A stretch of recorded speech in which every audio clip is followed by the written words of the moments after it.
সাংবাদিক বন্ধুগণ, আমার প্রিয় আজকের এই দক্ষিণ গেটের জমায়েতে উপস্থিত শ্রমিক কর্মচারী ভাই ও বোনেরা,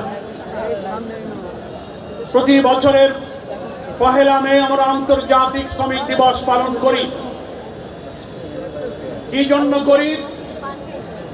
আজ থেকে 1.5 শতাব্দী পূর্বে 1886 সালে আমেরিকার শিকাগো শহরে বঞ্চিত, অনাহারী, ক্ষুধার্ত, অধিকার বঞ্চিত, অন্নহীন, বস্ত্রহীন শ্রমিকেরা শিকাগোর রাজপথে কয়েকদিন ধরে আন্দোলন করছিল।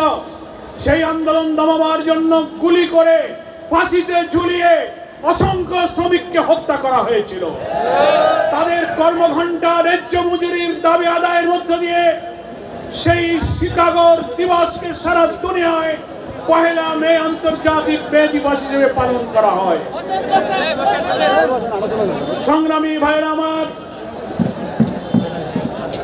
আজকে আন্তর্জাতিক এই শ্রমিক দিবস উপলক্ষে বাংলাদেশ এবং সারা দুনিয়ায় বিভিন্ন শ্রমিক সংগঠন, সংস্থা, আন্তর্জাতিক সংস্থা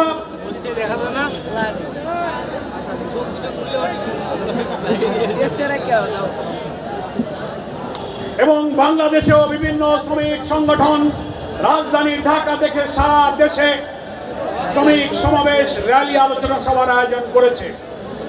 আমরা বাংলাদেশ শ্রমিক কল্যাণ ফেডারেশনের পক্ষ থেকে বাংলাদেশের শ্রমিক রাজনীতিতে ট্রেড ইউনিয়নের এক নতুন ধারা তৈরি করতে সক্ষম হয়েছি। আলহামদুলিল্লাহ, আজকের এই শ্রমিক সমাবেশের সম্মানিত প্রধান অতিথি জাতীয় সংসদে বিরোধী দলীয় নেতা, আমাদের প্রিয় নেতা, বাংলাদেশ জামাত ইসলামীর সংগ্রামী আমির ডাক্তার শফিকুর রহমান মঞ্চে উপস্থিত হয়েছেন।